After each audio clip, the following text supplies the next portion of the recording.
Hi there folks. I recently had a request from one of my viewers to do a video about reloading the 3-inch shotgun shell on a Lee Lodahl or Lee Lodahl 2 shotgun shell reloading press. So that's what this little video is going to be about. This is a 2 3/4 inch shell here, and this is a 3-inch shell, both fired of course. And there really isn't much in the way of adjustment for this machine to adapt it from loading this shell to this shell. The only thing that you change in the machine is the wad guide here. And basically the wad guide is moved up 1/4 of an inch to accommodate the extra height of this shell. So you can see with the shorter 2 3/4 inch shell, it slides very nicely underneath the wad guide as it's currently set up. But if we try to do that with the 3-inch shell, it's going to run into the bottom of the machine.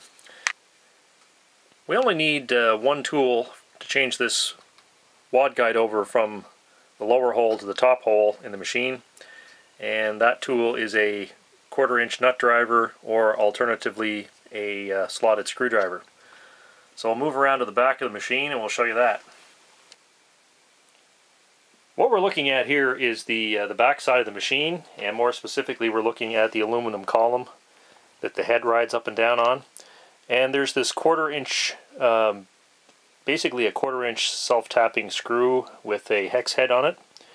And all we have to do is remove that. You can use either the hex driver, the 1/4 inch socket driver, hex driver, or you can also use a slotted screwdriver because it is slotted as well. So just unscrew that, and there's our fastener there, and there's the wad guide. Okay, there's the back side of the wad guide, and you can see that there are 2 holes in the wad guide. Normally when you're loading 2 3/4 inch shells, the screw would go through the top hole, and that will hold the wad guide in a lower position. So when you want to load 3-inch shells, you simply take the screw out and reinsert it into the bottom hole. If you've never had the machine switched over to 3-inch before, the bottom hole will be much smaller because it kind of gets expanded by the screw when it goes into it. So we'll just put the wad guide back on the machine here. Actually, we'll put the screw through the hole first, and then we'll select the bottom hole, and that will position the wad guide at the higher spot, and therefore that'll allow it to have a 3-inch shell put in place underneath it. So exceedingly simple job to do, obviously. It takes longer to describe than it does to actually do.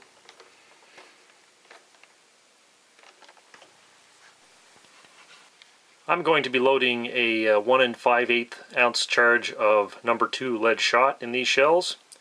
And I'm not going to go into any great detail on how to load shells with this machine because I have done a fairly in-depth video on how to load shells using the Lee Lodahl and how to set the machine up and so forth and so on. So I'll put links to those. Reloading a 3-inch shell on this machine is basically the same as loading a 2 3/4 inch shell. We'll start off with the shell, the fired shell. We'll put it in the very first station with the sizing ring over the top of it. Press the sizing ring down over the shell and press out the old primer. Move the shell over to the second station. This pushes the sizing ring off the shell and also seats the primer, which was previously placed in the priming station. You can see the primer is nicely flush with the bottom of the case. With our wad guide moved up, it's easy to put the shell underneath the wad guide. So we'll now drop a charge of powder. Next we'll add the appropriate wad, and then we'll drop our shot charge on top of the wad.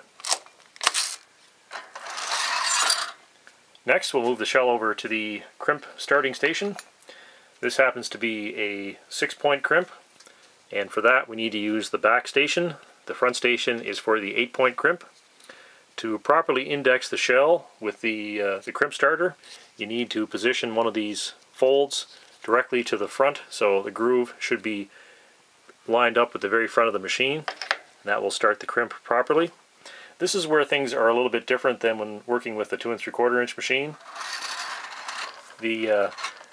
Normally you can push the machine or the handle all the way down to the bottom to where this portion of the machine contacts the top surface of the base, but because there's a 1/4 inch difference in the shell height, you can't come down quite as far. So this is sort of a by feel thing. Come down, apply some pressure, and check your progress. As you can see, the crimp has started very nicely using a moderate amount of pressure. So it's better to get the feel for this. No need to exert any more pressure on the machine or the shell than necessary. And we can move from there over to the final crimping station. And once again, this portion of the machine would normally come down almost to the bottom when you're crimping a 2 3/4 inch shell. But with a 3 inch shell, obviously there's going to be about a 1/4 inch of space there. So once again, this becomes a matter of sort of trial and error and getting the feel for how much pressure to apply to get a good crimp. So don't be afraid to do this in steps and see how you get along. That's working out not too bad. We have a little bit of crumpling on the edge of the shell, but no big deal. If you apply too much force here, it's possible to crush the shell. And that's a pretty decent looking crimp on that one. So that's a 6-point crimp. So there you go. Loading 3 inch shells is basically the very same process as loading a 2 3/4 inch shell, and it'll make a good job of these shells as long as the load fits the hull properly, and you can get a pretty good crimp. As you can see here, these crimps turned out to be pretty decent. 6-point crimps. Of course, you can do 8-point crimps as well on the same machine without any further adjustments. Just use the front station as opposed to the back one. Anyway, hopefully that clarifies the question about how to do 3 inch shells on your Lee Loadoll. Thanks for watching, guys.